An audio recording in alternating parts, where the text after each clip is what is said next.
अखिलेश यादव, मायावती, राहुल गांधी, ममता बनर्जी, अरविंद केजरीवाल जैसे दिग्गज नेता जब अयोध्या में रामलला की प्राण प्रतिष्ठा हो रही थी तब कहां थे? यह सवाल आपके जहन में तो आया होगा।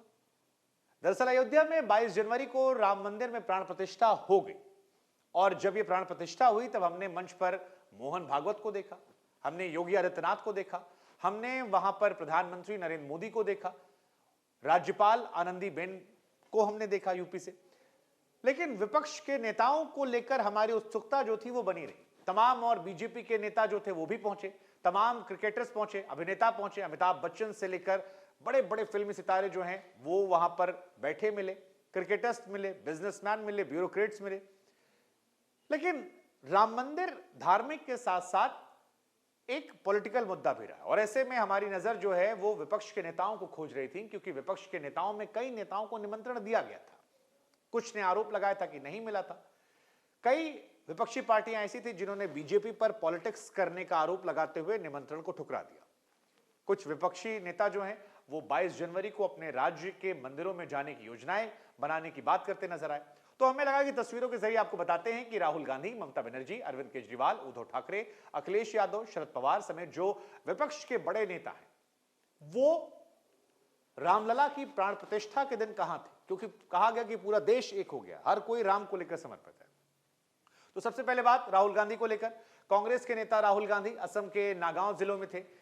उनका नागांव के बटादुरा में वहां पर एक मठ है, वहां दौरा करने का कार्यक्रम था और इस जगह पर वैष्णव संत सुधारक श्रीमंत शंकर देव का जन्म स्थान है। कांग्रेस के महासचिव जयराम रमेश ने कहा कि राज्य सरकार के दबाव के चलते 3 बजे तक जाने की अनुमति नहीं मिली। बाद में राहुल गांधी को लेकर खबर आई कि एक मंदिर में वो जाना चाहते थे, लेकिन उस मंदिर में उन्हें प्रवेश नहीं दिया गया। उस मंदिर को लेकर भी कई तरह खबरें आई। हेमंत विश्व शर्मा का एक ट्वीट भी काफी वायरल हो रहा है, जिसमें जब किसी ने टैग करके पूछा कि राहुल गांधी को इजाजत क्यों नहीं दी गई, ये कैसी सरकार है, तो उन्होंने लिख दिया राम राज्य। अब इस राम राज्य के मायने क्या है ये हम आपके विवेक पर छोड़ देते हैं कि इसका एनालिसिस आप अपने नजरिए से कैसे करते हैं, क्या आपको लगता है। उधर जहां तक बात है पश्चिम बंगाल की मुख्यमंत्री ममता बनर्जी की, तो उन्होंने कहा कि मैं सबसे पहले स्वयं काली माता के मंदिर के दर्शन करने जाऊंगी, फिर हाजरा से पार्क सर्कस मैदान पर एक सर्वधर्म रैली करूंगी और फिर एक बैठक करूंगी। रास्ते में मस्जिदों, मंदिरों, चर्चों और गुरुद्वारों को कवर करूंगी। रैली में सभी धर्म के लोग हमारे यहां पर मौजूद रहेंगे, जिनके जरिए सर्वधर्म संभाव का एक मैसेज जो है वो दिया जाएगा। इसके अलावा आम आदमी पार्टी जो है उसको लेकर खबर आ रही है कि दिल्ली में कई शोभा यात्रा ऑर्गेनाइज करेगी, जिसमें कई बड़े नेता शामिल होंगे। मुख्यमंत्री अरविंद केजरीवाल यहां जाएंगे नहीं जाएंगे इस बारे में कोई क्लैरिटी नहीं आई है, लेकिन पार्टी की तरफ से कहा गया कि सामुदायिक रसोई का भी आयोजन किया जाएगा। वैसे अरविंद केजरीवाल का एक बयान भी पुराना वायरल हो रहा है, जिसमें उन्होंने कहा था कि मेरी नानी ने कहा कि इस मंदिर ऐसी जगह में राम नहीं हो सकते, लेकिन फिर खबर आई कि अरविंद केजरीवाल इस मंदिर में जाने की बात कह रहे हैं और कहा है कि 22 तारीख के बाद किसी एक दिन सपरिवार वो जाएंगे, क्योंकि उनका हृदय जो है राम मंदिर को लेकर अब धड़क रहा है और उनके हृदय में श्री राम बस रहे हैं। ये भी अपने आप में दिलचस्प है कि कई पॉलिटिकल पार्टीज जो पहले राम मंदिर का विरोध करती थी अब धीरे धीरे रामलला की बात कर रही है। अखिलेश यादव ने भी सुबह से रामलला को लेकर कई सारे ट्वीट किए, मंदिर का जिक्र किया, राम मंदिर की बात की, लेकिन अब खबर आ रही है कि वो लखनऊ में ही है और पार्टी सूत्रों से कहा है कि दिवंगत समाजवादी पार्टी नेता को उनकी पुण्यतिथि पर श्रद्धांजलि देने के लिए जनेश्वर मिश्र पार्क में जाएंगे। बाद में शहर में कई पार्टी कार्यालय में बैठकों में शामिल होंगे। वो अयोध्या नहीं जा रहे हैं, न्योता आया था नहीं आया था वो देखने वाली बात होगी। अखिलेश ने लेकिन रामलला को लेकर कुछ ट्वीट किए हैं और यह दिखाया है कि रामलला को लेकर उनकी भी नजर है इस मंदिर पर। देर सवेर ऐसा माना जा रहा है कि हो सकता है अखिलेश यादव भी यहां जाएं या हो सकता है कि शायद ना जाएं। उसके पीछे वजह अपने अपने तरीके से आप समझ सकते हैं, क्योंकि दो धुर यूपी में रहे, एक मुलायम सिंह एक कल्याण सिंह का। हालांकि यह भी दिलचस्प है कि 90 के दशक में ये दो धुर थे, एक मुलायम सिंह एक कल्याण सिंह के। बाद में 2007 में दोनों साथ मिल गए थे, साथ मिलकर चुनाव लड़ा था।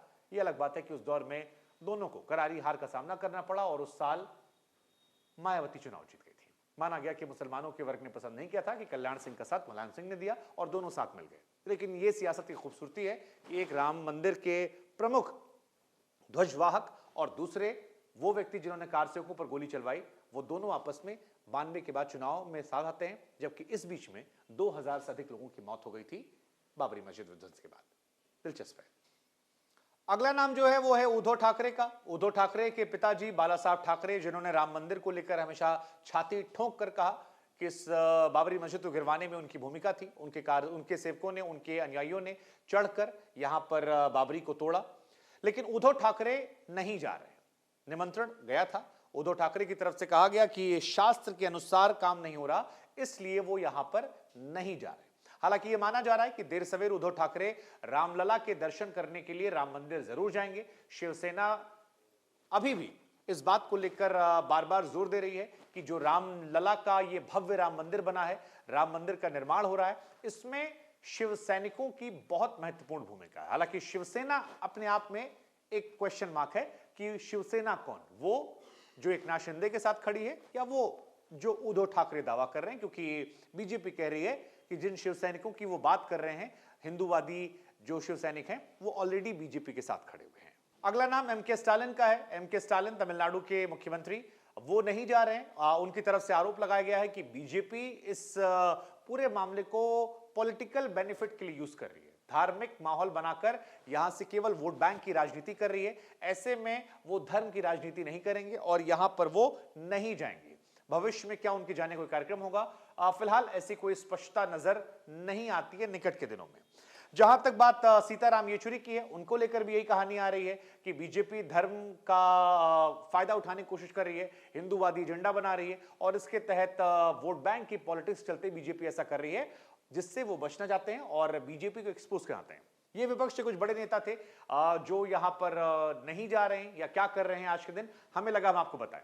आपको लगता है कि विपक्ष के नेताओं को यहां जाना चाहिए था, या जो उनका पुराना स्टैंड था उसी पे कायम रहना चाहिए था, या विपक्ष के नेताओं के जाने से बीजेपी को पॉलिटिकल बेनिफिट नहीं होता, या विपक्ष के नेताओं के ना जाने से बीजेपी को पॉलिटिकल बेनिफिट हो रहा है और ज्यादा हो रहा है और बीजेपी ये मैसेज दे रही है? क्या विपक्ष पर जो आरोप बीजेपी लगा रही है कि ये हिंदुत्व से नफरत करते हैं, राम से नफरत करते हैं बीजेपी विरोध में, वो प्रामाणिकता हो सकती है, या सर्वधर्म संभाव की बात जो ममता बनर्जी कह रही हैं, उस बात पर चलना ही भारतीय खूबसूरती है? हमें लगा हम आपसे पूछते हैं, आपकी सोच क्या है? क्या इन नेताओं को जाना चाहिए था? क्या डेमोक्रेटिक देश के प्रधानमंत्री को यहां पर उद्घाटन करना चाहिए था? आपकी राय क्या है वो जरा हमें बताइए। जय हिंद, जय भारत, नमस्कार।